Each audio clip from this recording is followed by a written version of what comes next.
Welcome to Easy Vibes. We believe in having interesting conversations with interesting people from all walks of life. And I'm your host, Chico Moya. When I first moved to Finland, I used to perform in a lot of bars and stuff. And I met this guy, Larsen, who I'm talking to today. And ever since we met then, we have been keeping in contact, and he's a business owner. He really believes in trying to make the world a little more moderate when it comes to politics. And so he started a few companies that deal with just that. So it was a really fun conversation. Enjoy it. And yeah, let's get straight into it.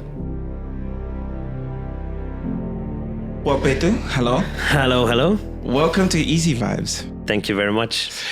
First of all, how did we actually meet? I think first time we met, you came to my bar and you performed.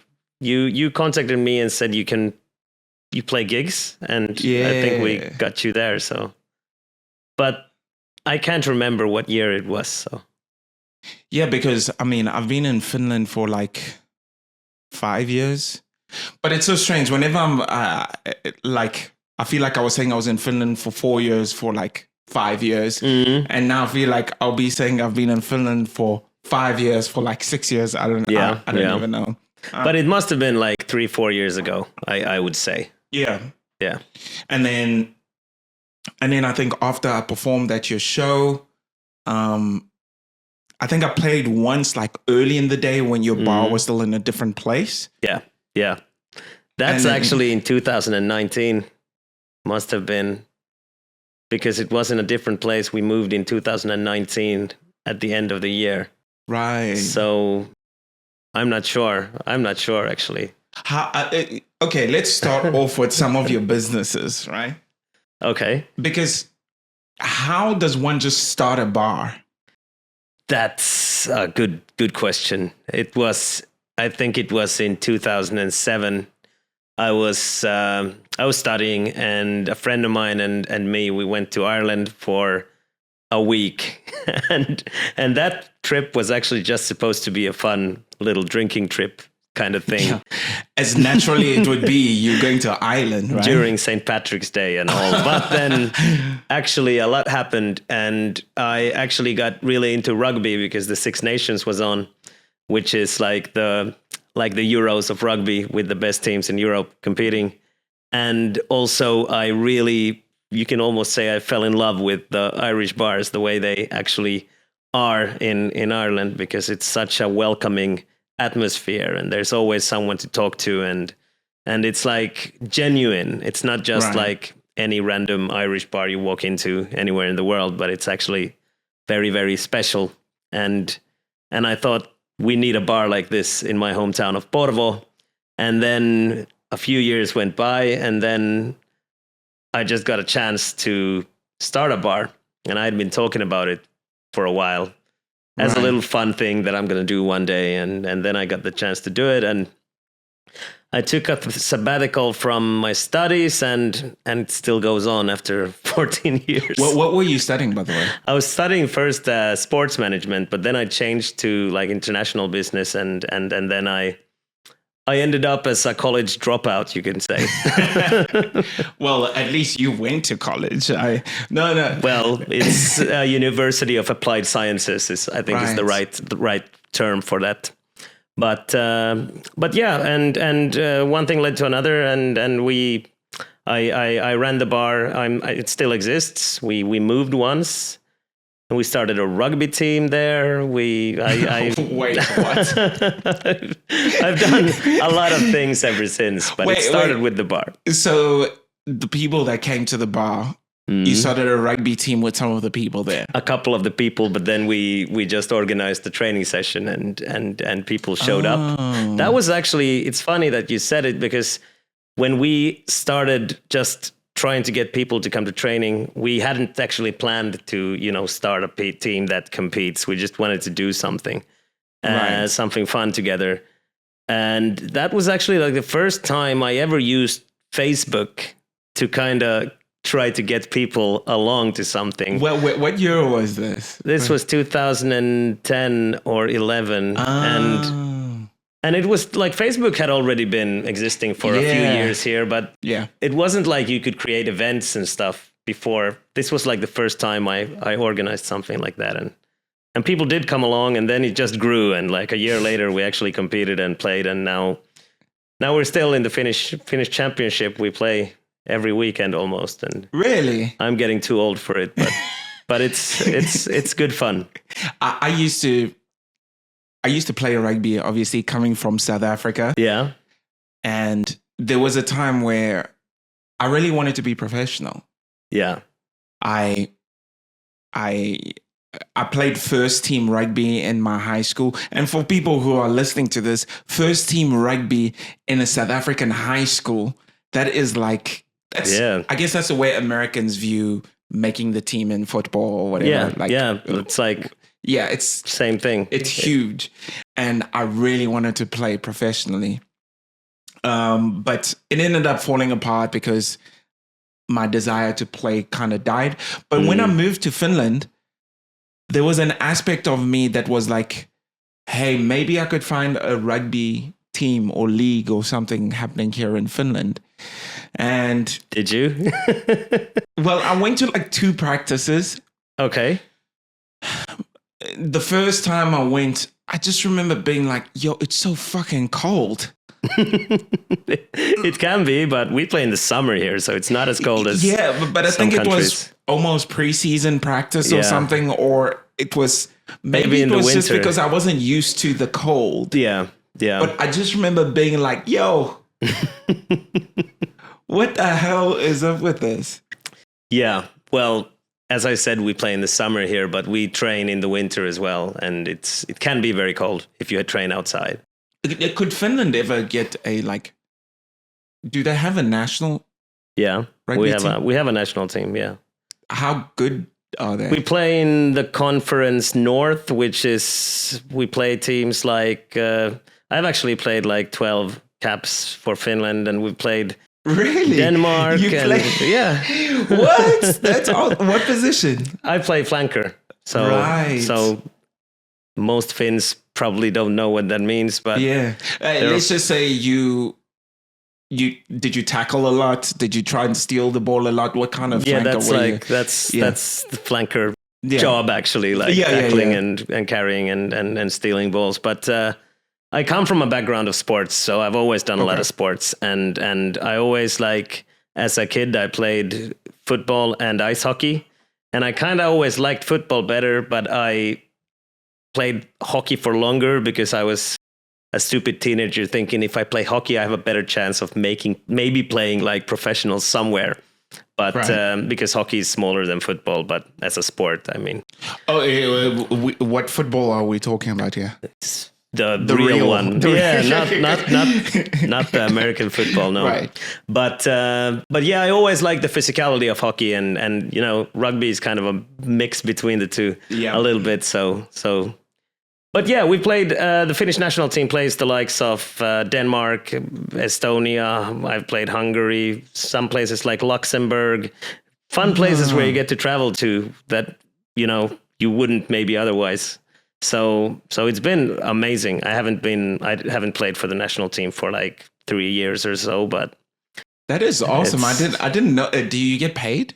No, it's strictly amateur. Rugby in Finland is not even semi-professional. It's, You almost pay to play because there aren't that many sponsors either. So I think that was one of the reasons why I stopped as well. Yeah. Because when I first moved here, I was so broke. Like I genuinely had like no money. And I remember I had to, and back then like 50 euros was a lot to me. Sure. They were like, you have to pay 50 euros for whatever. And I did the calculations in my head. I was just like, okay, so for putting my body on the line and bringing the skills that I built up all these years, I have to pay to play. And then I just didn't do it. Yeah, I guess it's like a little bit of a lifestyle thing because, like I said, rugby is a small sport here. But hats off to everyone who does it. Like 3 years ago when I was still going to training camps throughout the years, we had like one camp every month. And one camp. I actually ended up retiring from the national team when both I wasn't selected anymore, but also because I got divorced and we had the kids like week in, week out. So I had like the kids one weekend, then I had camp, then I had the kids, then I had something, maybe I could do like something else. And then it was like camp again. So it was like a bit too much. And with the businesses as well, I just didn't have time. But yeah, I still play club rugby and it's great fun and it's actually going well. So we're second in the league at the moment and over halfway of the season. So it's good fun. I wish I could just bring myself to like wanting to go and play. You can come to training if you want. No, it's true. It's just kind of like, because I do want to get more fit because I do things like intermittent fasting and stuff. And I feel like it helps. That. Yeah, it really, it changed my life personally. How did it, like, how long do you call it, cycles, or like how many days did you start off with? 1 day or 2 days? Or no, so it's simple. Intermittent, like I just skip breakfast. That's all I do. Yeah, okay. Because apparently, and I'm not a scientist, don't listen to me, go do your own research. But like basically the idea is that we all fast when you go to sleep. That's why it's called breakfast. Break fast, right? But the gap between sleeping and eating is so short that it appears to be that the body doesn't get enough time to actually use all the resources that that food gives us. So that's why basically the analogy is that you're basically putting a whole bunch of stuff in the pantry and some of it starts going off in the back. And apparently a lot, if not most of the diseases, chronic diseases that people get are in some way linked to just certain types of fats and all things that like, you know, in your liver and in your organs and stuff that just don't get used, right? And then they grow putrid. And then so basically fasting, by giving yourself a little bit more time, you put your body into what they call autophagy. It's basically self-eating. So if there's no food in your stomach, your body is now like, I'm hungry and I need to give this motherfucker some energy. Yeah.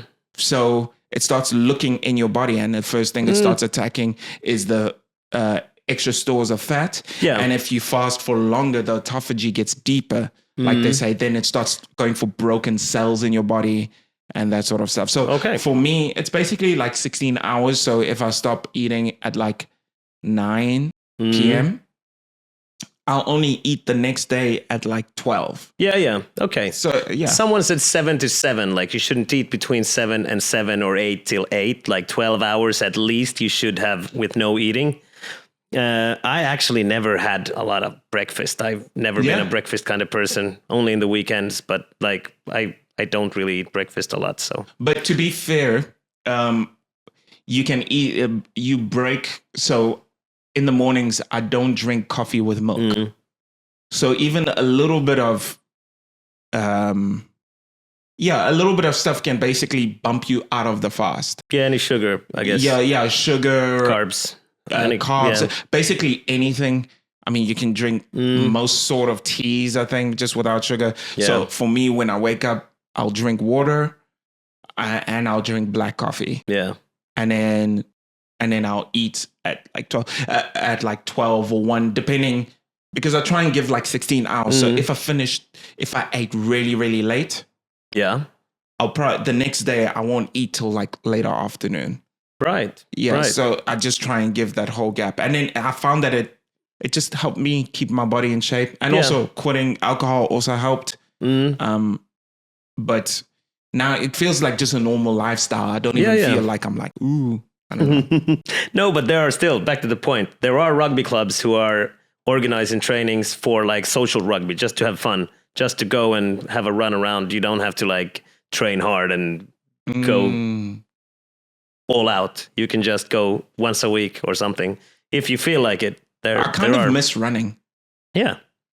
And it's boring to go out and run alone. So it's better to go run after a ball with a bunch of other players. So yeah, you should do it. You're really selling rugby so well. Like guys like running after a ball. Did you ever have like dreams of becoming like uber professional? Like, I don't know. Not in rugby, no, because I started as an adult already. I was in my 20s. So as a kid, of course, in football and hockey, every kid dreams about being professional. And I guess like that was almost the only dream I like had as a kid, really like to, I never knew what I want to do when I grow up. So that was like the only thing. And I didn't make it at either. But then when I quit hockey, I quit hockey, I was 19 or 20. I realized after a while when I started the pub as well that I need to do something, because I was just like going to work, going home to sleep, had long days. I like quit like hitting a wall, like not playing anymore. And then I realized I want to do something, and I tried going to these, I don't know what you call it in English. Is it like beer league football or whatever it's called, when you go with like friends of yours once a week to play? But I felt like it wasn't serious enough, because I really wanted like something that you can compete in and actually like push yourself in. And rugby is actually a perfect example of that, because you can have guys who have played like professional almost, and players who come to Finland from like New Zealand, Australia, South Africa, England, Ireland, you name it. And they can still play, even if there are also players who haven't, grown up with rugby, because everyone has still like played sports. Everyone has been running and throwing balls around. So like, it's more about them being ahead of us because they know how to read the game faster.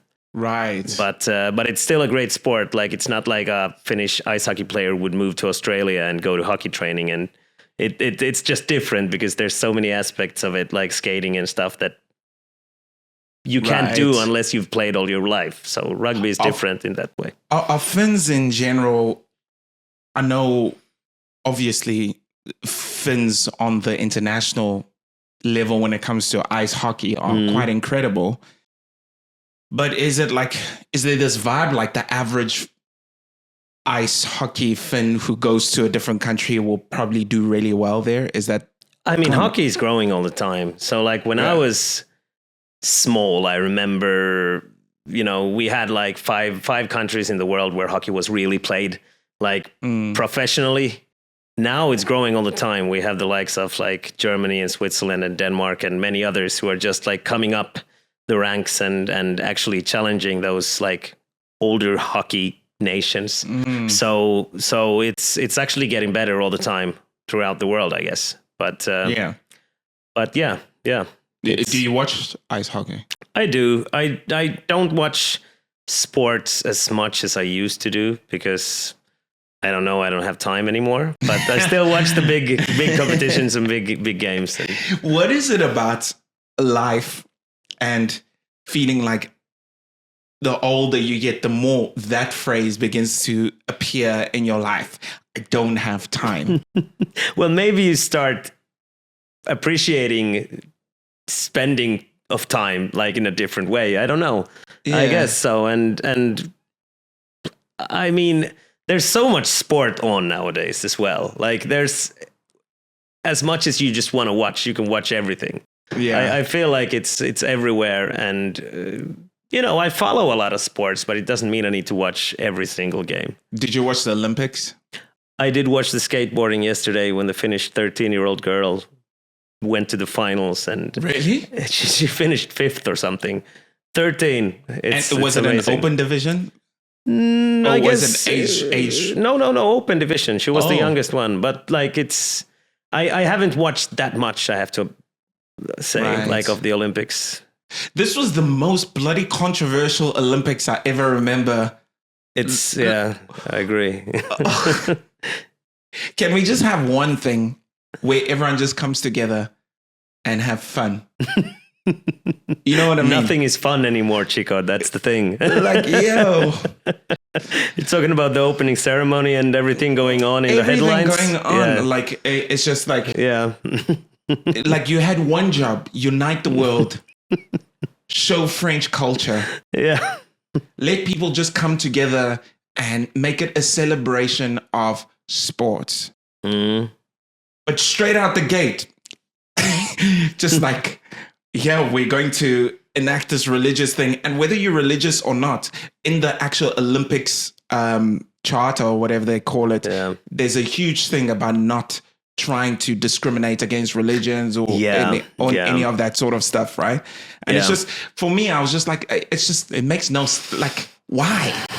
Yeah, I didn't get it at all. I think the whole thing also like maybe became bigger than it was meant to be. Like so much writing about it in the media, and well, at least they they apologized. So let's just get over it, I guess. And I don't know.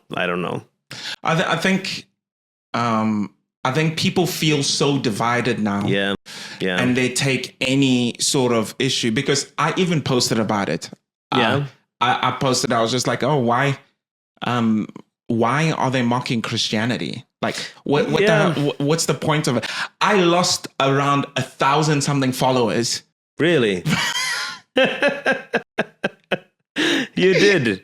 No. Okay. And I was quite glad for it, because I was just like, whatever. I think people thought it was maybe because people interpret everything you say. They're like, oh, you're probably just homophobic or exactly. whatever the case is, which is so brain dead. What a brain dead take. But I mean, everything seems to be going in that direction, that people want to pick sides and people want to just simplify complex things, whatever it is, like same thing with that boxer.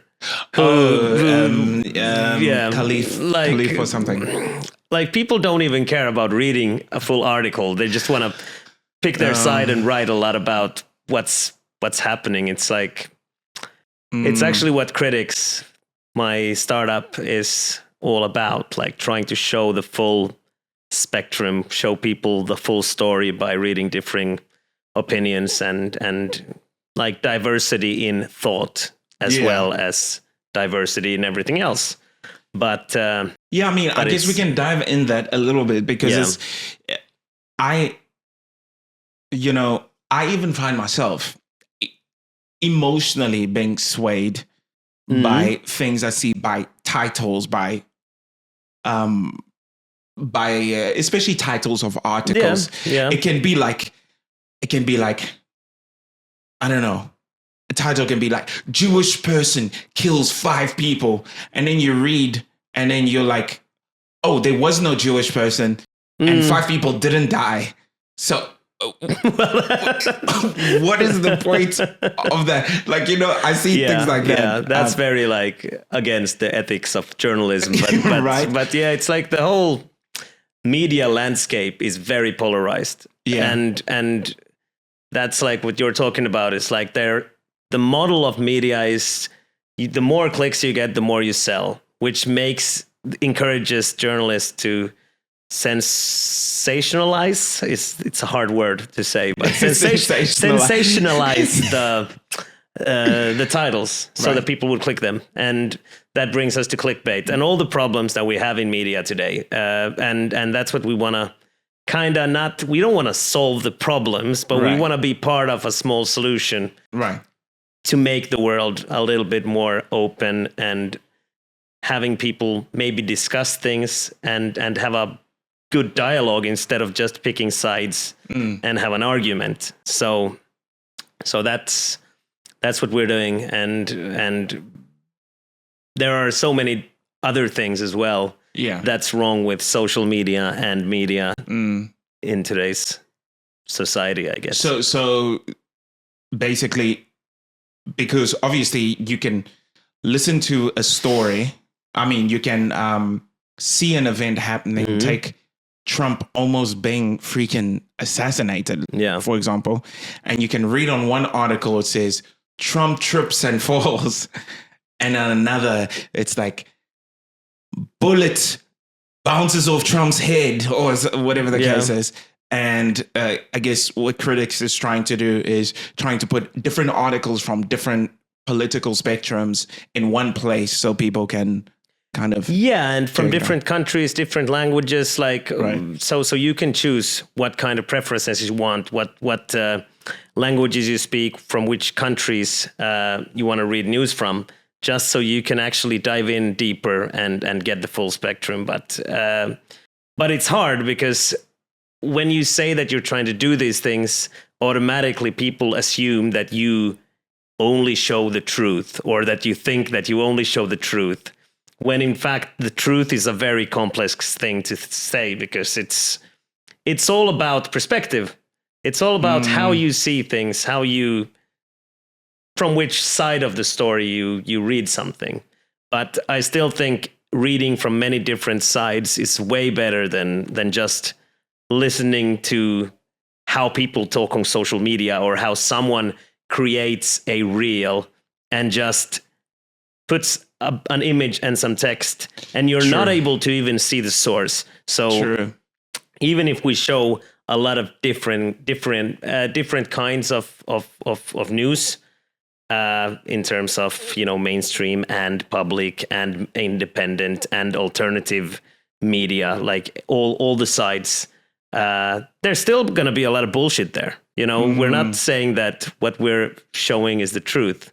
It's an aggregator page. It shows a lot of differing sides, but we have blogs, we have discussion. You can review news. You can see where in the world people have been saying this and that about the news story. We have podcasts. We have a lot. So what we're trying to do is like create one platform that can help at least people understand more. Yeah. What is it about politics sometimes that has this cultish vibe attached to it? The seeming being unable to view things objectively. And I say that as someone who falls into that trap too, because I don't think... we all do. We all do. I don't think I can sit here and say that I don't have a leaning sometimes. Like when I see a story, I do have a certain leaning. But every now and again, I can grudgingly admit that my perspective at first was wrong. That's the best thing. Like I've always tried to teach my children that if they can say, I was wrong, but I can learn from that and grow. That's the best thing you can do.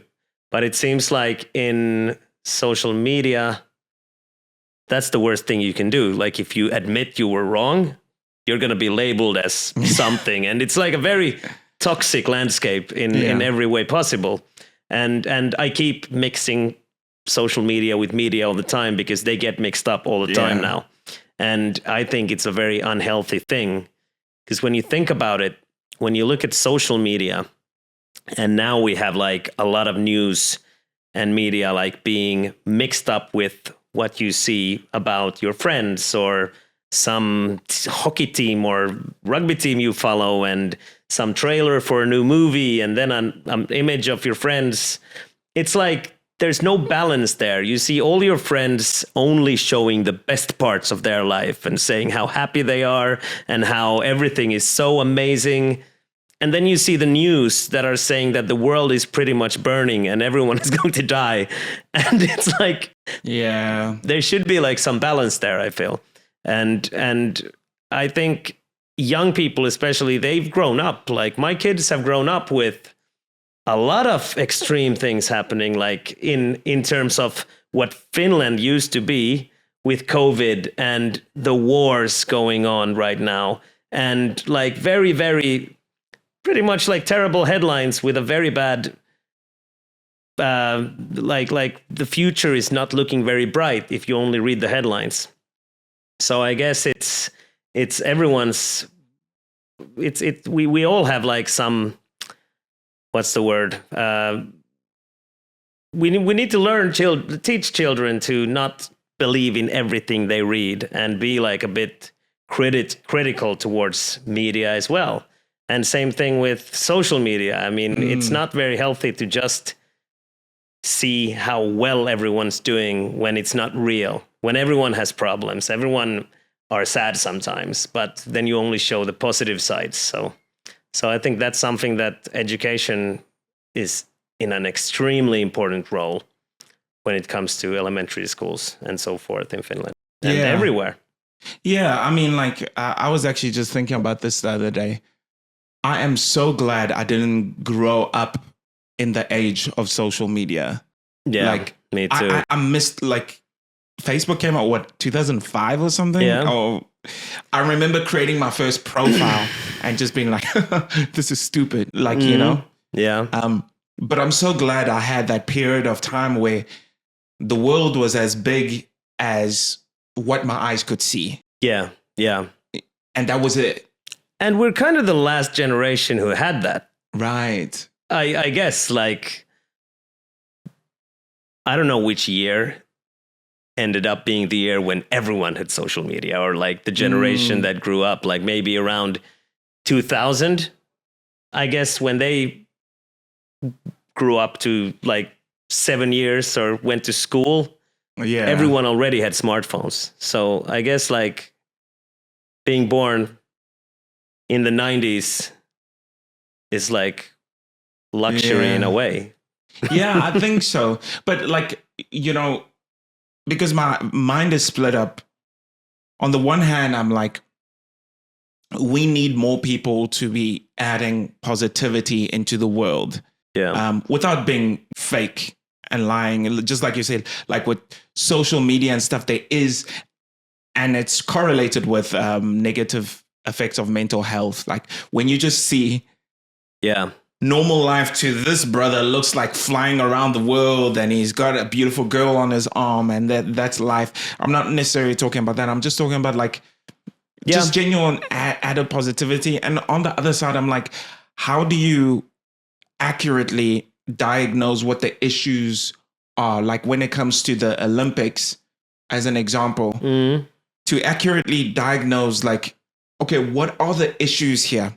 Because people just jump into camps straight away without being like, why does this upset people? Like, and is it really people, or is it just the profiles on social media of people that just want to be as loud as they can?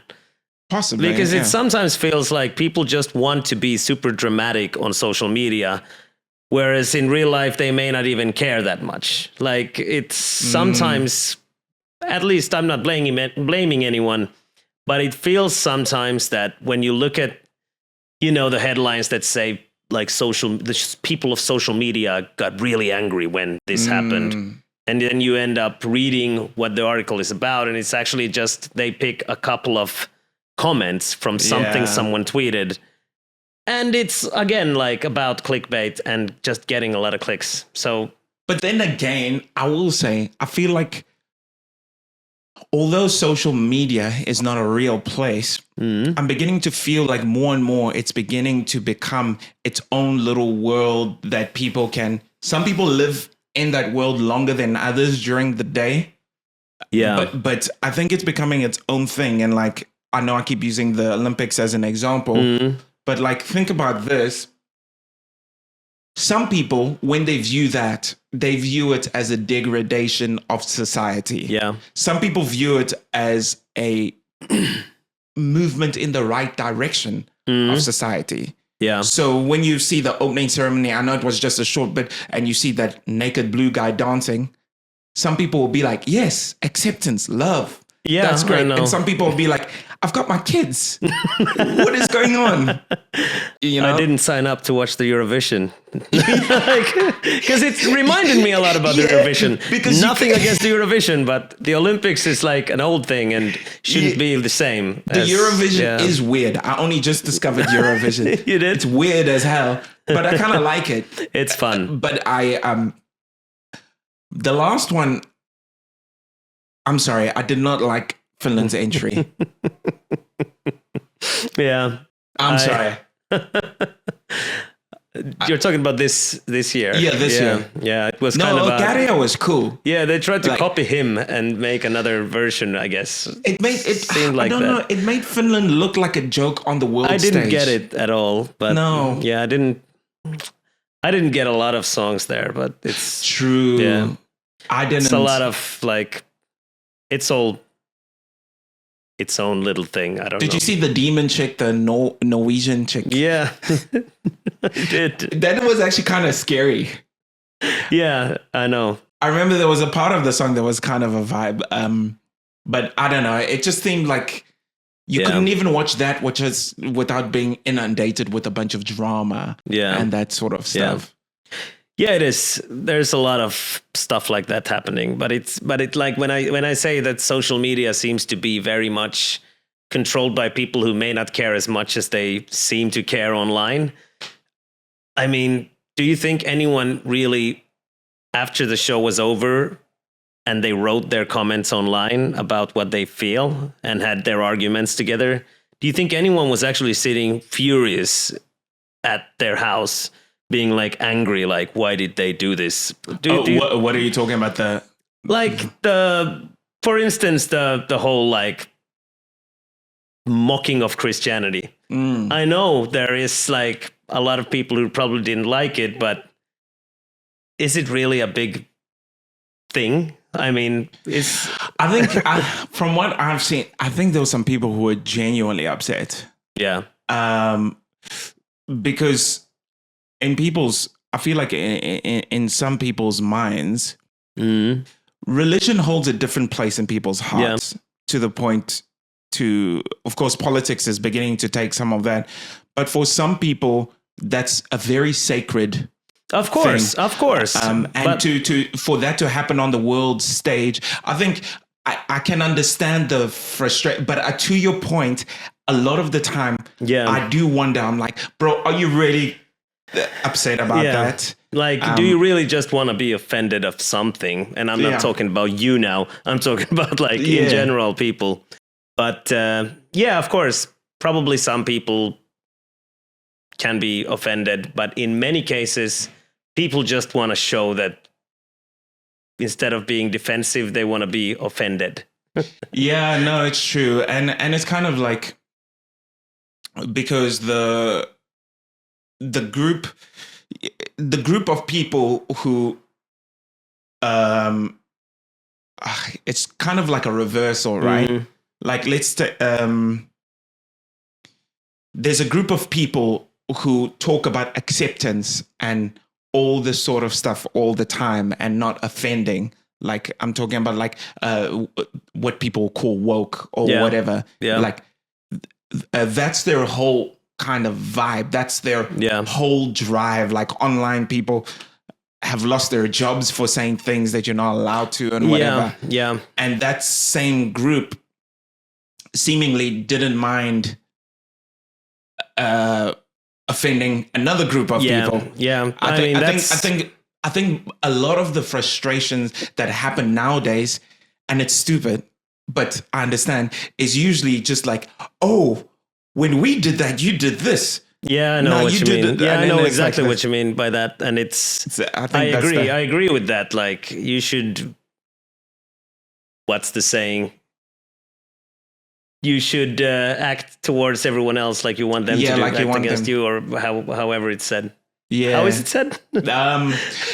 Treat others as you want to be treated. Yes. So that's how you should do. But then again, it's the same group of people who usually say, if you're not with us, you're against us. And then they're very extreme in one way when, like I said, like, diversity should also be about being allowed to think a different way. So you know what I've realized, because it's like I have different ideas of what I think is right and wrong, right? Yeah.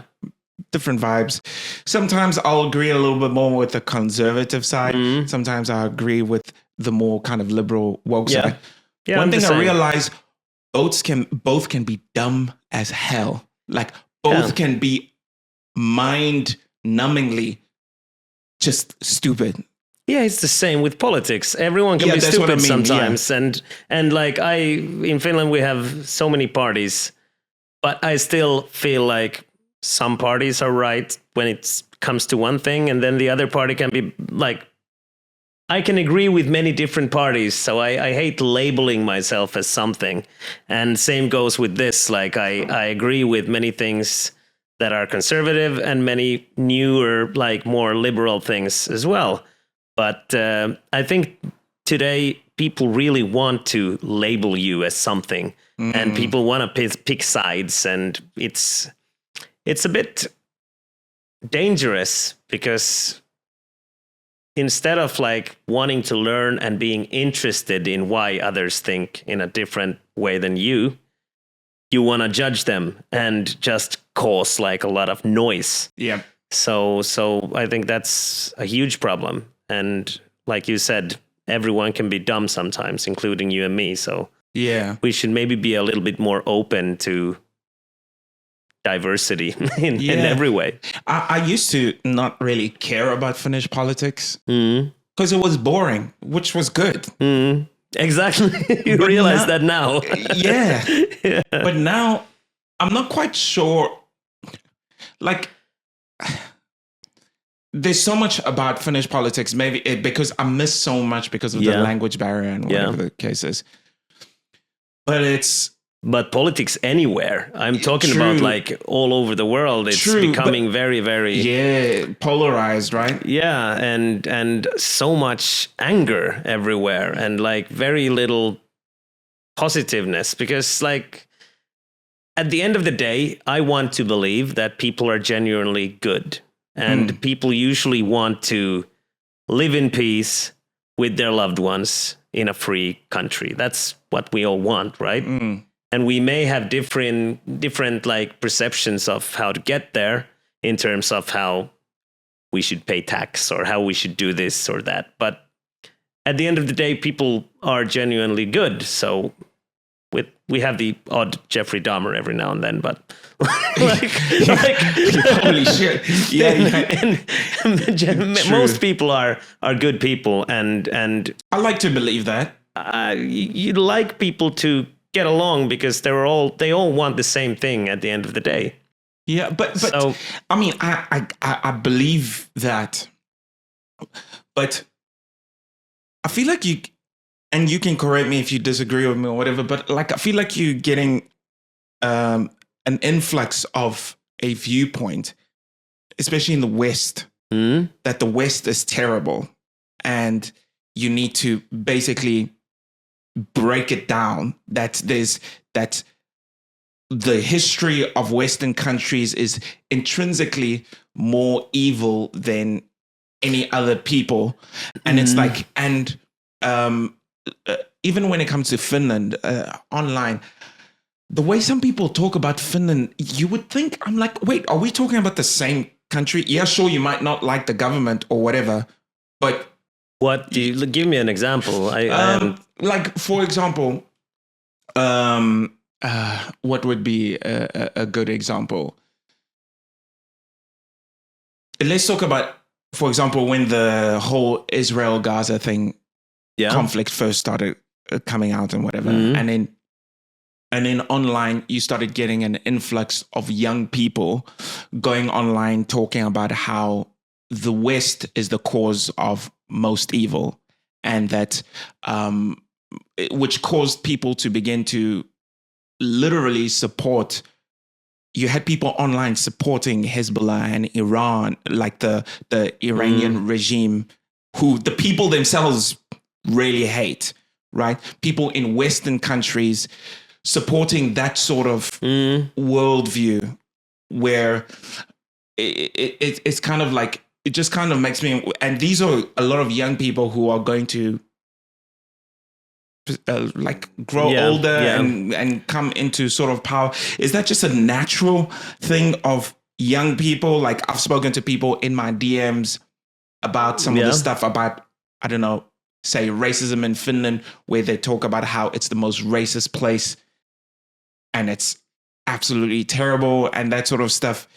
There's almost this vibe as if people are unable to see how privileged they are in the West, and there seems to be this push of like only seeing parts of history. Like, I see what you mean about like hating the West and all that. Yeah, that's actually happening a lot, but it's, again, I think it's about simplifying very complex things. Like, I don't know if Finland has anything to do with like the Palestinian and you know, Hamas and Israel and all that, those terrible things happening. But I see a lot of people in Finland are picking sides there, and same thing with, you know, the Ukrainian and Russian war going on. And I think people, again, they rarely want to read in and understand more of history and about everything. They want to instead just be heard. And that's what I've been actually like reading a lot about, is how people nowadays, they're not happy with just reading the news.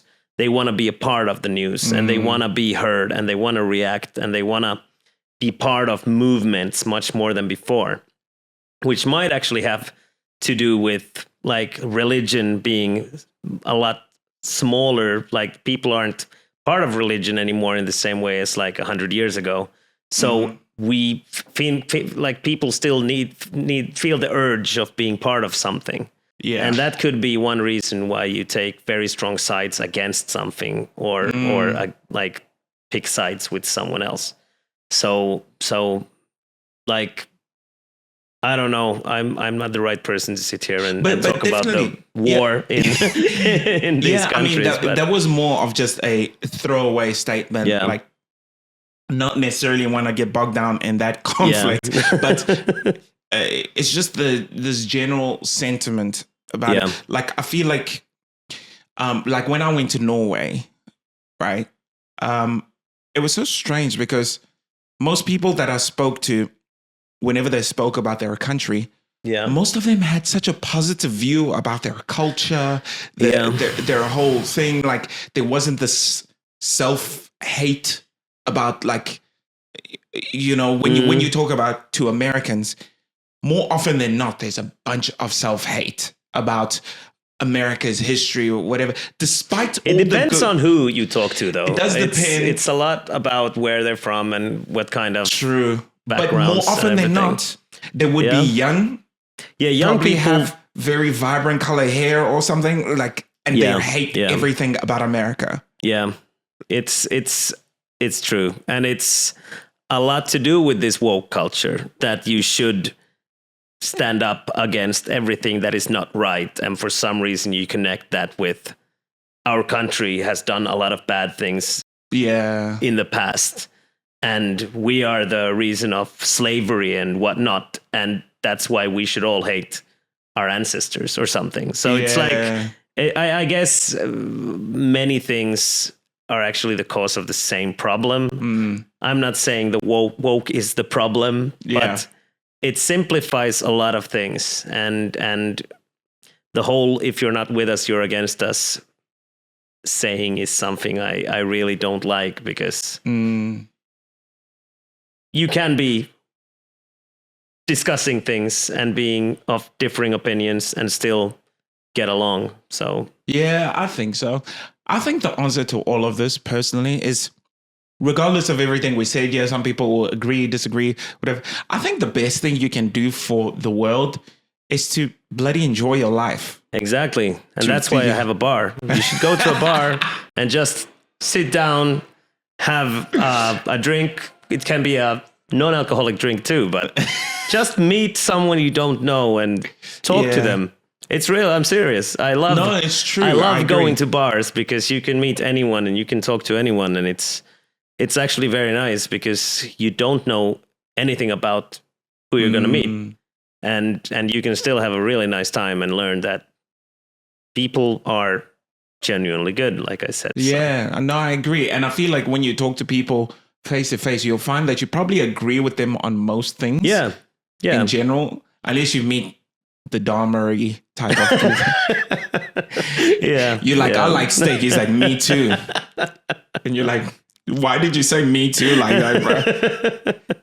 Why are you looking at me and licking your lips? Like, so you have kids. How many kids do you have? I have 3 boys, and I'm in a new relationship with my girlfriend who has a 6-year-old daughter as well. So we have our hands full. Is it difficult to mix lives like that?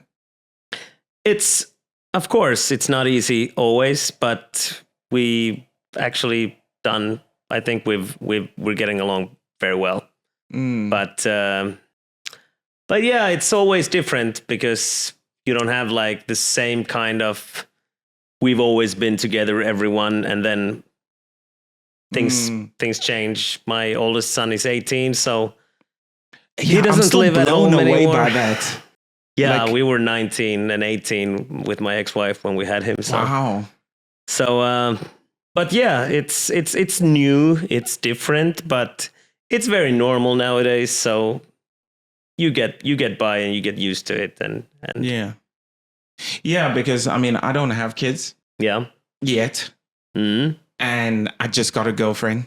Well, I say that like I went to the store. Like, yeah. A new TV. Yeah. Yeah. Just started dating again. Yeah. And she's really great. Really, really fun. But I feel like I'm at the age now where I can't no longer just be like, yeah, I'll date and kind of see like, just kind of the vibe. And it's more kind of like I have to be a lot more purposeful in my decisions. Like I'm not just dating just for like, just a little bit of fun and blah, blah, blah. There's now a different sort of perspective, a different sort of ideation. You from the get-go, you're trying to be like, hey, what are kind of your views on these things? How do you feel about these sort of things? Don't scare her away, man. It's like hey, she started it. One date in. So let's talk politics. No, I'm kidding. No, I know what you mean. Yeah, it's, I guess you're 30. How old are you now? 32. So yeah, of course. Do you think, would there ever be any sort of deal breaker political view that you would actually not date someone for? No, I don't think so, because like my girlfriend has faith. I wouldn't say she's religious, but she believes in God, and I'm not part of the church, and I don't know what I am. I'm not an atheist either, so I guess I'm. Do you think there's zero possibility that there's a God? No, but okay. I don't believe that there is any kind of God that you read about who are so human. I don't think a God could ever be so human that he or she would care about those things that the religions say that God cares about, like what you believe and how many times you pray or stuff like that. So I believe in some sort of spirituality. I believe life is connected. I think we're all concentrated life somehow. Oh, like so you're like the Avatar blue people kind of faith. No, I don't believe in those, but no, I mean, like, their belief is kind of like, no, but it's kind of like you can prove that life goes like you need two people to create another person. You need the same way that it doesn't matter if it's plants or animals, like life goes on, but I don't think when you die that you're you anymore. I think life continues, but you're gone as the entity of Chico Muya, who's sitting here now. I don't think your conscious goes on. Why is it easier to believe that? I don't know if it's easier. I think it's... I mean, how do you mean, why is it easier? I just don't... I'm not saying what's easy or hard. It's just what I believe. No, I know that. I'm saying, like, for example, when it comes to believing in God or no God. Yeah. You have people who believe there's a God, people who don't, and people who don't know. And I'm saying believing there is no God is no easier or harder than believing there is one.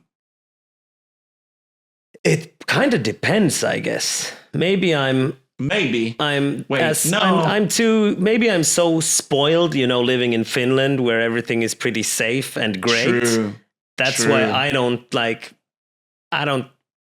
it's not easier for me to believe in a God, but I'm sure if I would have grown up in Finland in the 40s, it could be much different. You never know. And I'm all like open to, I don't know. I think the best thing I can say is we're only human and we're kind of stupid. So we can't really understand those things. Can't disagree with you. And I think it's best if we can just live and let live and not make at least arguments about that, because it's all about believing. It's not about knowing. So, yeah, I mean, my perspective, when it comes to God, I believe there's God.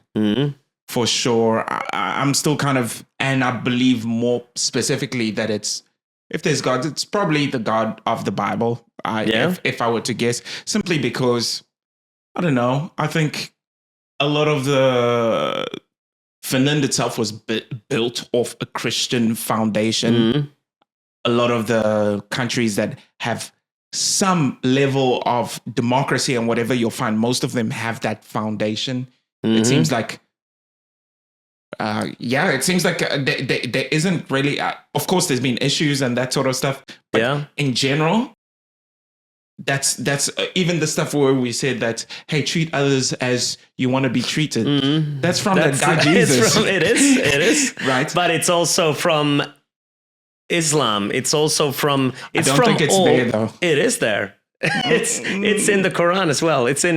They have more similarities, the religions, than you'd think. And I think Islam,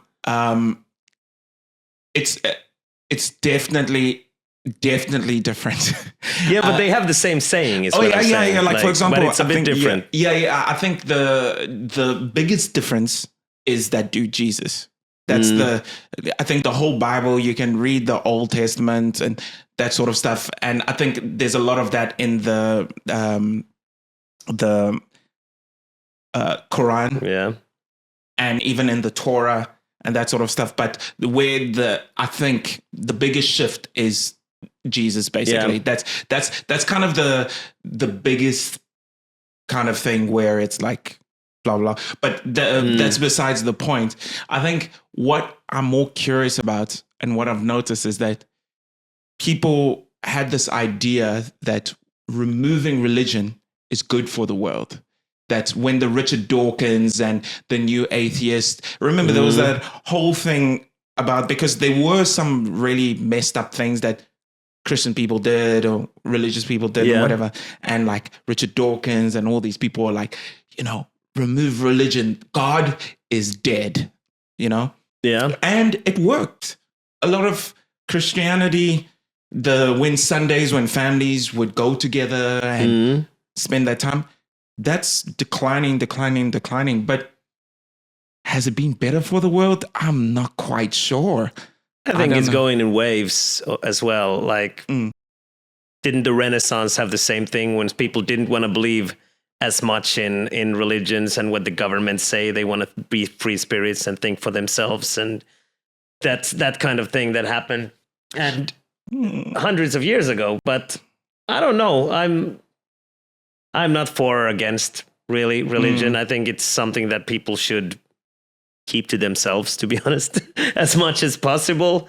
So, as I said, it's something that I at least have no idea about. So it's just something, and it's changing. When I was a kid, I believed in a God.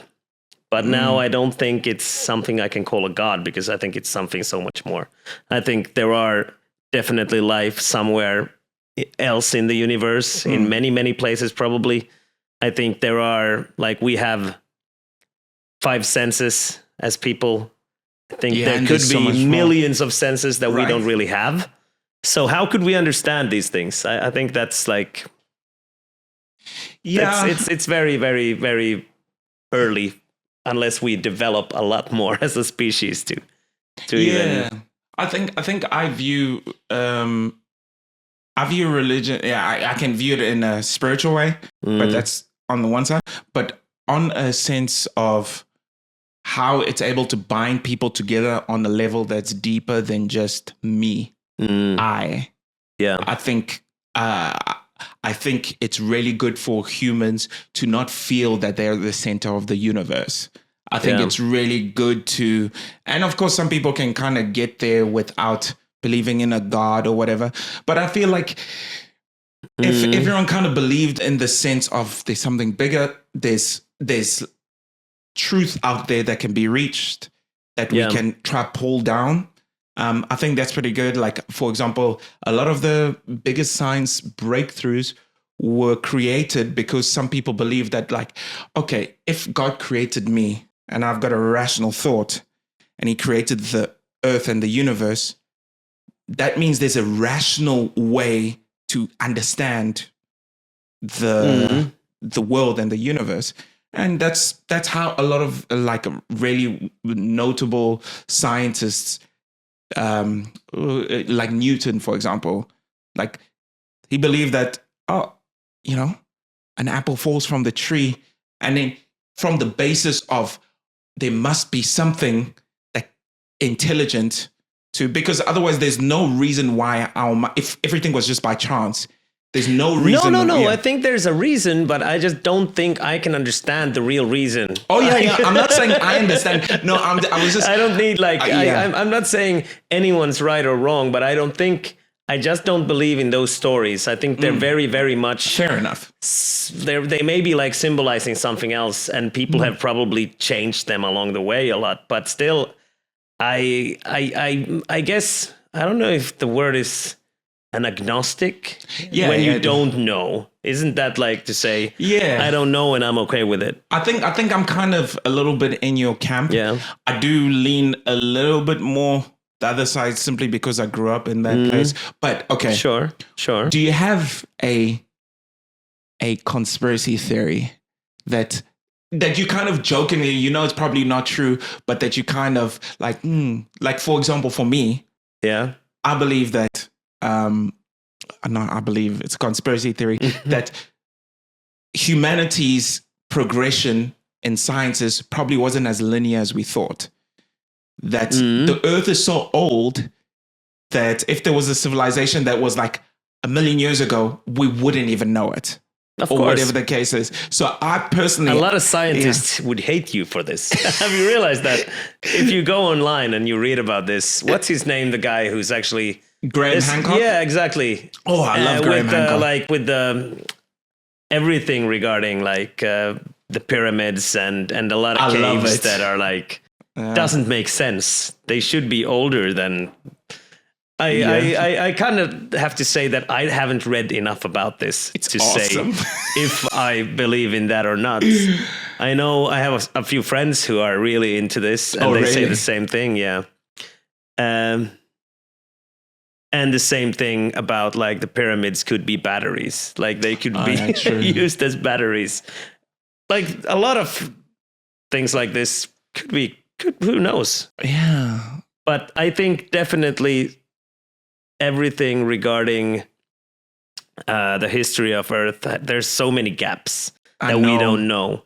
And just as with, opinions about news and things happening in the world, I think we should be thirsty for knowing about those gaps and not, arguing like they did back in, the times of the Earth is flat. No, it's round. No, it's flat. Right. Like who knows what's happened? And science is amazing, but you shouldn't just, defend your own science and be against someone else's. So like in that conspiracy theory thing that you just brought up, I think it's so interesting. Who knows? Why not study it and come up with new theories? And I think that's awesome. Do you truly believe there's aliens? I do, but I don't think they look like the aliens that we've heard. I don't think Roswell had an alien. Like I've seen the photos somewhere in Ripley's Believe It or Not or something, but I remember there's that life. show. I think there's life outside of our planet, definitely. I think so. And I think it's more like, who knows if there are aliens here right now? I think in terms of senses, I think we're still so simple as a species that if there are some more intelligent life form, they can probably be invisible for us, study us as they want. True, right? Who knows? Yeah, because what makes us think that we'd be able to even detect that they're around us? Yeah. Like, that's kind of crazy. Like, for me, I don't know, when I do think about some of this stuff, like, I've got a massive imagination. Like, I love to just think about all these sort of things, you know? But in the end, I personally think that how do we as humanity come closer together? Because now we're so divided and that sort of stuff. And when I think about all these fantasies and whatever, I'm like, how is it that we're not coming together and really just searching for some of these answers, like focusing our attention on the things that actually matter? I'm not saying that checking out if aliens exist matters. It does. It does. Oh yeah, you're looking for your car, right? Like, no, I'm good. I'm good. Like I just mean, like, and part of the idea with this podcast is to just hear people's opinions about things and whatever. Like, for you personally, what do you think that we're missing? Like, I mean, like, what is it? Why are we so freaking? I know there's so many different things that divide us, and you said simplifying things is part of the reason why we have these kind of clashes. Can't get along, yeah. But what is it that should unite us? Like, what? I'm just battling to see, like, what the glue ought to be. Yeah, sometimes I've been thinking about, like, are people just in need of drama?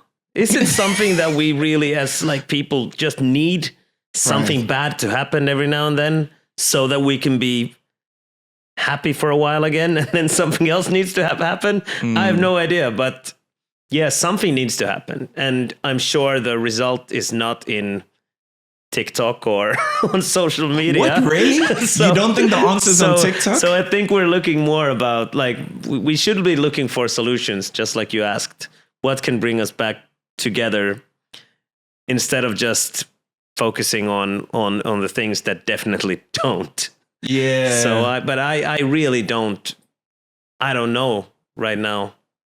I think so many things are going in the wrong direction, and has been for the last 10, 15 years.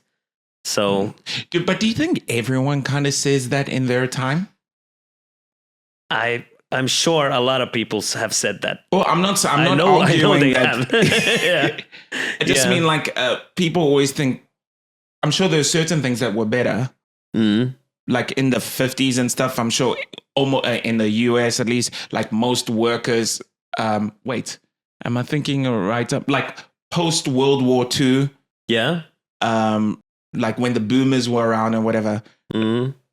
Everyone, like a normal worker, had like 2 cars. You could afford a house. The American dream was very accessible. And there is a decline now where like millennials are battling to survive out here.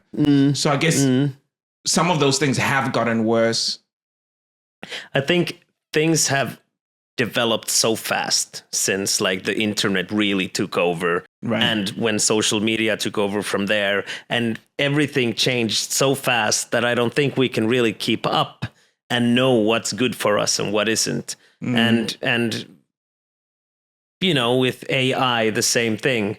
It's moving so fast that people don't even know what's going to happen anymore.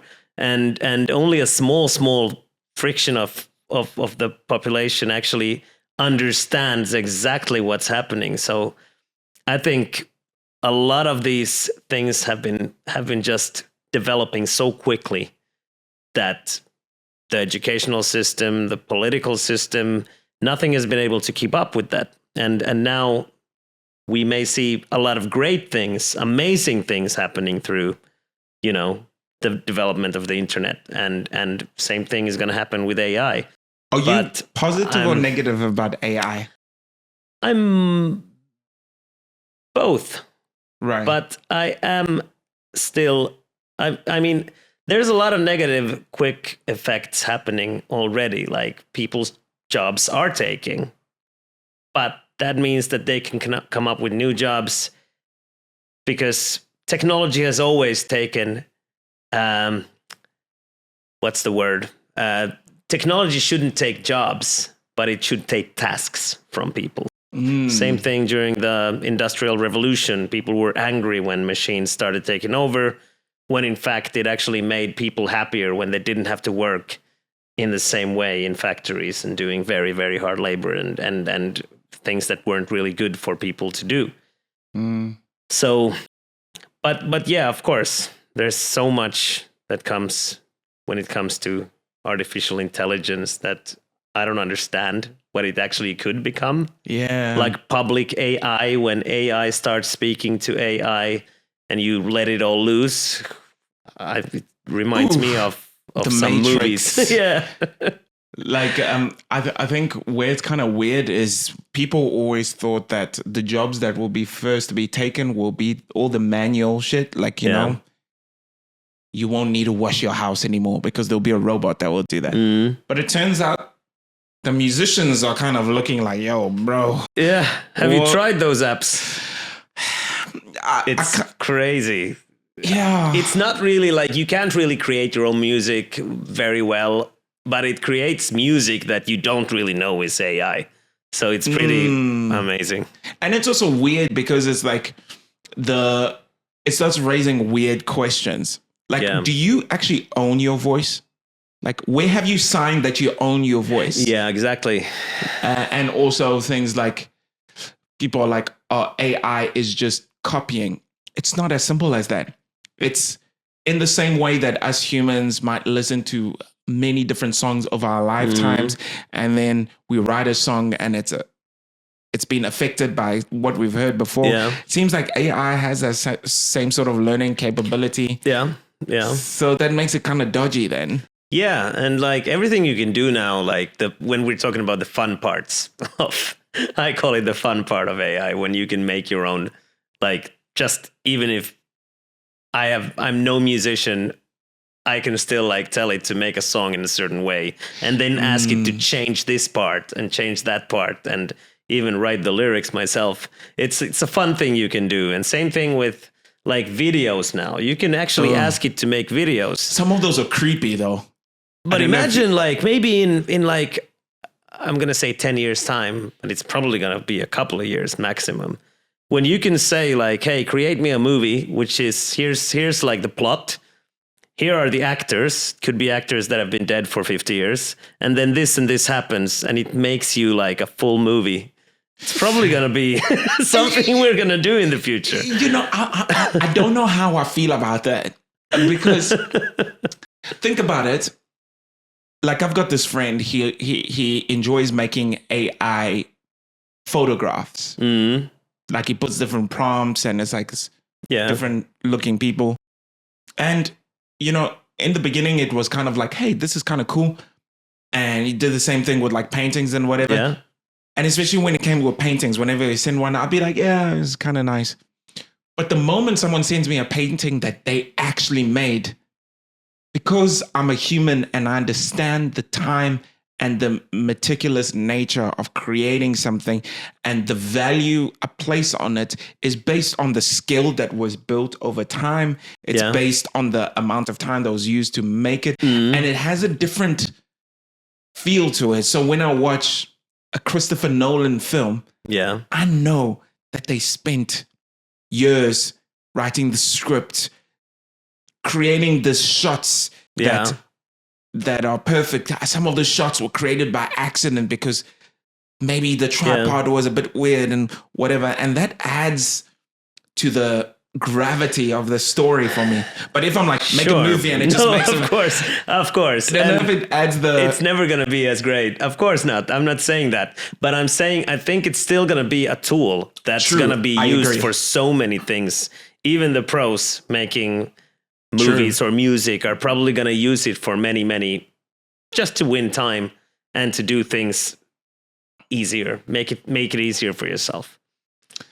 But I don't know. I'm not an expert in AI. Well, I am.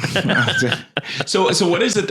So what are the kind of things you enjoy doing for like fun, for like a good time, like in general? I love hanging out with friends and family and my kids and like just people I love. That's what I love to do.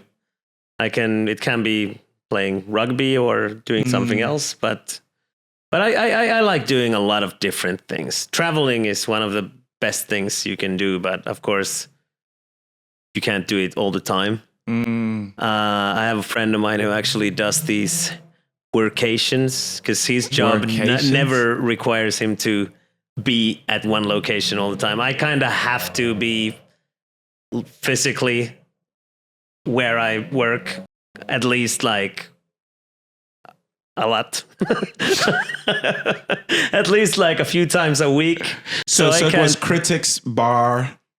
Co-space, which is a co-working space that I run, and yeah, a few other things. But he's actually like traveling around a lot of his time, living on like in Airbnbs or somewhere, just renting a room somewhere and working from there, and can be anywhere around the world. It's pretty amazing if you have a job like that.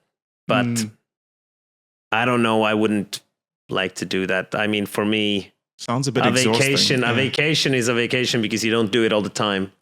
True. Traveling is the same thing. So it's probably not for me anyway, but what are the, like, I'm just quite interested. Would you ever see yourself living outside of Finland? Yeah. Really? Yeah. I would love to live outside of Finland for a while. Not particularly anywhere. I don't have like a special place where I want to live, but because I've traveled and seen places I think are pretty amazing, it would be really nice to, live there at least for like, I think you only really see a place when you've been there longer than a month or two. So I thought you were going to be like a year or two. No, I haven't been anywhere that long away from my home country. But I would definitely like to live somewhere. I think because maybe one day when the kids are all grown up, I could consider myself moving around. Right. That would be really cool if there is a chance with work that you can actually do that. That'd be amazing. I remember I always wanted to live in the UK. Yeah. What? Why? I'm not like why. Yeah, I think because growing up, I was a huge Harry Potter fan. Right. And then I read a lot of C.S. Lewis books, like just some of his own kind of apologetics, as well as like Narnia, and when they would describe like being in England or something in the grey weather and rain and stuff. And I lived in South Africa. So for me, that was like, wow. And the accents, whenever I watch stuff with the accents, I don't know, there was always just something. I don't think I'm going to go now. Yeah. Well, I mean, she's going crazy there. Yeah. Everything's going crazy everywhere, I guess now, but I would actually really much like to see New Zealand, Australia, South Africa, like not because they're good at rugby, but because I've heard so much nice about those, like the nature and everything. And I've never been to any of those countries, but it's hard to say if I would like to live for a year there now. I don't know. It depends on where. And you also need to, I always say, if you go somewhere, you should know someone local who can give you pointers and help you out a little bit. Because can actually show you. Yeah. Like just going somewhere where I know no one would be a bit like you pretty much did that when you came here. So true. It's always harder. But you had a girlfriend then who probably showed you something. And yeah, a little bit. Yeah. And I hated this place at first. I thought it was absolute garbage. Really? I've never heard that. Yeah, I mean, I tried to like it at first, but like, I found Finnish people so weird. Yeah, quiet. And yeah, because I hadn't spent time in the place, I just thought everyone was just rude a little bit, at least in the back of my mind. You know, in South Africa, as like to show you the exact opposite, I've been in buses in South Africa where everyone is kind of singing, like a worship song, right? And people are standing up and clapping. In Finland, you look at someone weird, and you even when you want to sit down next to someone, if you sit next to someone on a bus, it's almost weird. It was like And I remember when I first arrived, and sitting down there next to someone, being like, "Hello, how are you doing? How's your day?" People are like, "Yeah, what?" But I guess if you talk to Finnish people, you realize they're not actually rude. They're just shy. And I don't know where it comes from. I've been because it's true, and I know it. And I've been hearing everyone talk about how shy, like quiet Finns are, and even like cold. Some people even say we're cold people. But why is that? I've never actually like wrapped my mind around it. Like, where does it come from? Is it because it's cold in Finland and we have to like had to live in harsh conditions, or where does it come from? Because Sweden and Denmark and Norway, you traveled there, they're not the same. No, it's quite different. But I must just say, the quietness and I fucking love that now. You do? I love it. I love the fact that I sit on a bus and no one is coming to speak to me. Okay. It's like that character from your videos. Yeah, exactly. No, I personally, I think it's just a difference of culture. Yeah. Like, you don't go to Japan expecting Japanese to act like Americans. No. They Japanese have that, their cultural, the way they handle culture, like the way they talk to each other, the way they, say things or whatever. But we view that in an endearing way. We're like, oh, are they Japanese? It's different. Maybe to truly understand what all this is about, I have to kind of get into it and understand, but because Finnish people are white and they look like any other white people, I think folk just view them as rude, when in fact it's just the way it is. I think it's just Finnish people have a depth to them. Little, hey, how are you doing today? It might not work, but as soon as you speak to them, you get a deeper sort of connection there, as opposed to South Africa, where everyone's your friend, but you send a message, they never reply. Okay. No, but I get you. Yeah. And it's probably true. But it's still strange to me that we are like Nordic and we're next to Sweden. We used to be part of Sweden. Okay, we were part of Russia too. But we've always been like the Finnish people still, which is different than the Scandinavian, like Swedish, Danish, Norwegian. But we're as Finnish people, we are very different when it comes to like language and the whole shyness. And I think that's like, it's pretty interesting, but I've never known why. It is. I'm sure if you had to go far into it, you'll probably find that there is certain aspects of just how the culture involved. Like, a lot of Finnish people don't feel the need to add a lot of words. Like I saw like this one clip, really funny. Like, you're drinking coffee in silence, And then one person finishes and then like, no need. Yeah, that's exactly how it is. Yeah. You know, where Yeah. I don't know, but do you view it as a negative thing? No, not at all. Yeah. I don't. But I can imagine how people who haven't experienced it do, or might do. So I understand that people see it as, or assume that it's like being arrogant or rude or obnoxious or something. But yeah, it's just the way we are. Yeah. What do you think about Sweden in comparison to Finland? Is it a place, like, how do you view it? And I think it's very, very similar in many, many ways, but it's still so different. I think Swedes have always been a big brother to Finland in many ways. Like, they were first in everything, and they actually have the same relationship to Norway and Denmark. Sweden is always like the big brother kind of in sports and in everything. But I have a lot of good friends from Sweden, and I think, like I said, like the Nordics are pretty similar in most ways.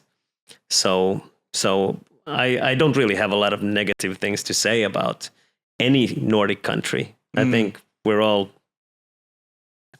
all different, but similar in a good way. it was so strange because when I went to Sweden, I spent like a week there. Yeah. And here I hear about Sweden quite a lot. It's written everywhere. But the few times I was just like, I'm from Finland, people are like, Finland? Yeah. Yeah.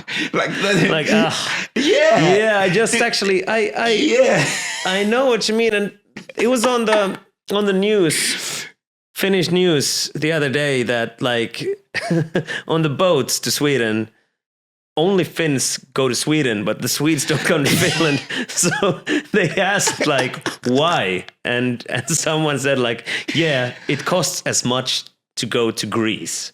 So why would we come to Finland? Like, it's just so expensive, I guess. Yeah, and also it is kind of strange that I feel like Swedes live rent free in Finnish people's minds. Yeah. As a society. But on that side, I think maybe they're just a little bit more international. Yeah. And I guess they've also got their issues, like their they do. But Finland was never like the place where you go. They probably always expected us to go there on vacation instead, or something like this. I don't know.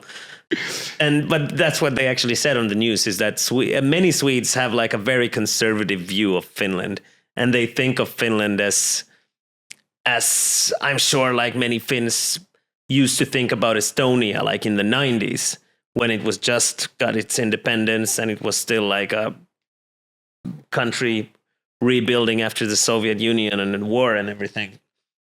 But if you look at Estonia now, wow, they've taken like leaps forward. Estonia is actually like going past us in many things. Really? Yeah, and it's amazing to go. If you go to Tallinn, you should go there. Have you made a video there? Yeah, I'm thinking of taking my girlfriend there.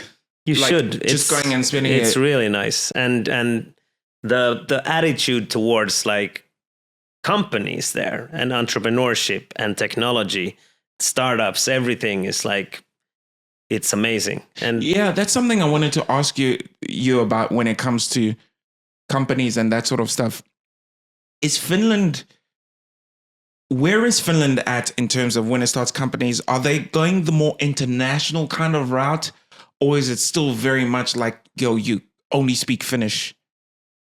Do you mean like when like in terms of like hiring people or yeah, what do you mean? hiring people? And I'm saying, like, is Finland, like when new companies are created, startups and whatever, is it trending more towards international kind of vibes? It should, because we don't have the know-how in Finland, not even close to enough people who know how to do something like software development.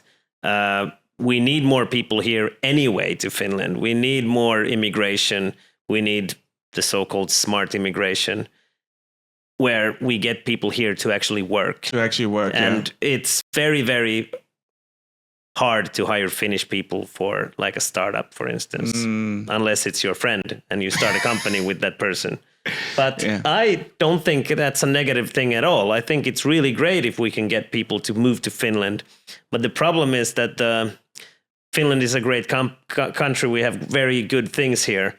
But the growth in terms of companies is losing to all the other Scandinavian countries. Yeah. So I think that's one thing that we could actually develop here a lot, is to make it easier for companies, encourage young people to start companies, become entrepreneurs, not only in terms of startups, but any company that can create jobs, create tax income and make Finland like get more growth.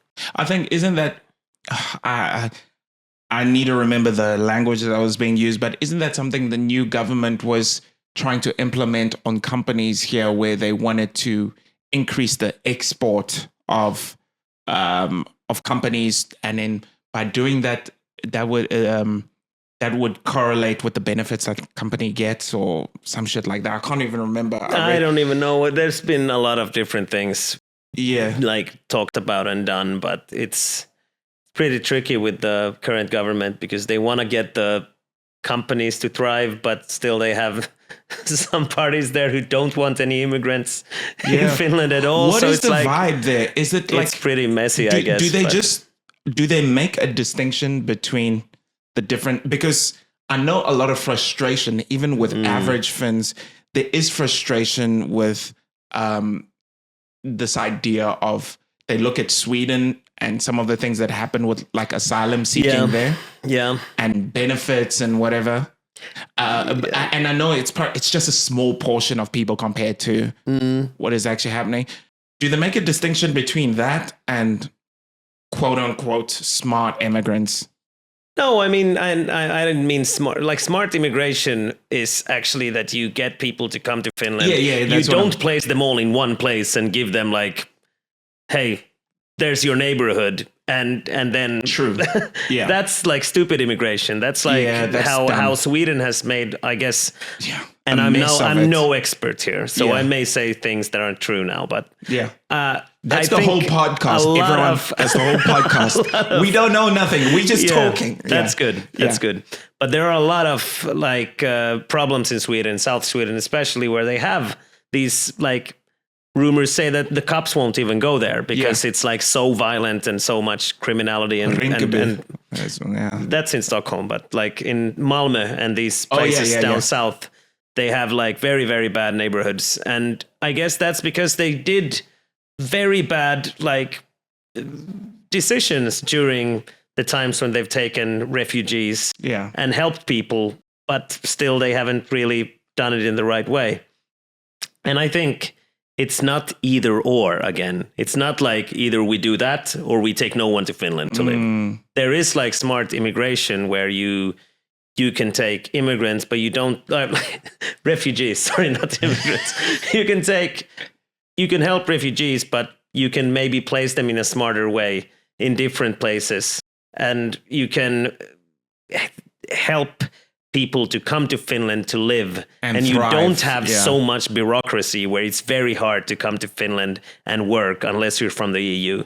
And that's something that I think Migri, which is the organization in charge of anyone coming to Finland to work, have I know a lot that they should like improve, because it's so hard to come to Finland, and it's just Sääntösuomi. In Finland, we have like this saying about rules. There are so many rules and so many papers and so many things that you need to do, not only you as when you come to Finland to work, but the company hiring you as well. And it's just, I've been trying to help people to move here and get a job, but it's really, really hard, and it's a long, long process. But I wonder what the right balance is, because it's like, I think that making it difficult for immigrants who are coming to work, people who will add value from the get-go. Yeah. I think making it difficult for people like that is not a very intelligent decision. No, it's not. It sounds very stupid. Finland does have an aging population. Yes. There is actual issues. And although I defend Finland most of the time when it comes to illegal immigration or when people have genuine issues about asylum seekers from countries that have very different values to Finns, and when they're not integrated properly, it does cause issues. It does cause issues, and I do defend. But like, why make it difficult though? Why make it life harder for? And I'm not saying that's what's happening. I'm not quite sure. Yeah, but I would think that you would want to promote healthy and good immigration. Yeah. And maybe come down stricter on bad immigration. Yeah, because it helps companies as well, like I said. And it also fills some jobs that are very hard to, fill at the moment. Not only like in technology and these like fancy jobs, but we need in every single job in Finland, we need more people. So there are a lot of jobs that many Finns don't even want to do. It's true. And you have to be able to say it out loud. Like, if Finns are not willing to do some jobs, why not like let someone else do the job? But then by saying that, I do not mean that we should just look for immigrants to fill those positions that Finns don't want to do. There's a lot of things we should do better and try to improve on so that everyone wants to do those jobs. But yeah, it's there's a lot that we can do better in Finland as well when it comes to immigration. Yeah, I haven't looked into it, but I've heard a lot of people, because a lot of videos I make are very positive about Finland, because I think there's a lot of negativity out there, and I genuinely like to focus on the good shit, even though I'm not afraid of talking about some of the bad stuff. A lot of the times when people talk about Finland when it comes to work, they like to talk about this study about how people with the same degrees in whatever who didn't have a Finnish name were usually not taken in comparison to people with Finnish names. Yeah. Have you heard about that at all? I can imagine that some people would be like that.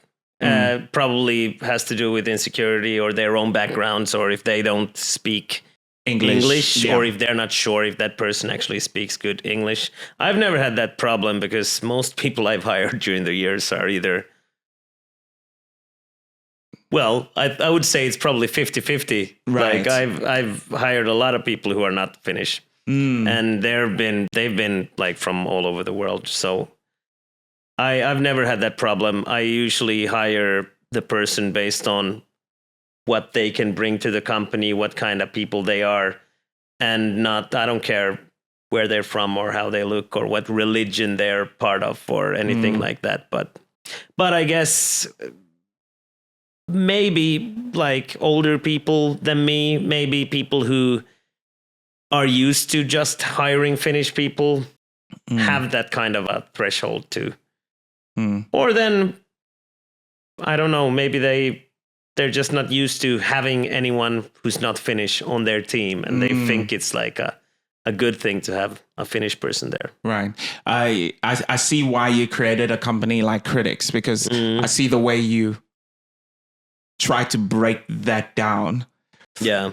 Because a lot of the talk I see about that online is people will just say it's racist. And I'm like, wait, hang on. Surely if you're choosing people because of Finnish names, how is that about racism? It's obviously something it could be, there might be, but if it's the name, like if my name is John Stewart and I still get like, I still don't get the job, like, and I'm a white guy. Yeah. Like that's obviously not racism. No, but it's very easy again to like simplify something and say it's racism. But I don't know. I'm sure there are also people who are racist and don't want anyone who's not white to work in my restaurant somewhere. Like some people could actually think like that. Right. And I'm sure there are people who are racist to do it because of that. but you can't just put everyone under the same, like, it's just stupid. So I don't know. I've never been in that situation, but I'm sure some people, I can't say they have their reasons, but they probably believe that it's better for them. So I don't know why, but you know. And lastly, I mean, I'm going to start writing a script for a new video. Yeah. Called The Problem with Multiculturalism, where it's not about multiculturalism being bad. Mm-hmm. It's about the fact that there's a lot of good when it comes to it, but is there a point where it can kind of not be good, to the point where if a different culture begins to take over the culture, because I feel like there's a lot of that happening around the world in a lot of European countries, like in the UK as an example. A lot of the frustrations is feeling like the English culture is losing its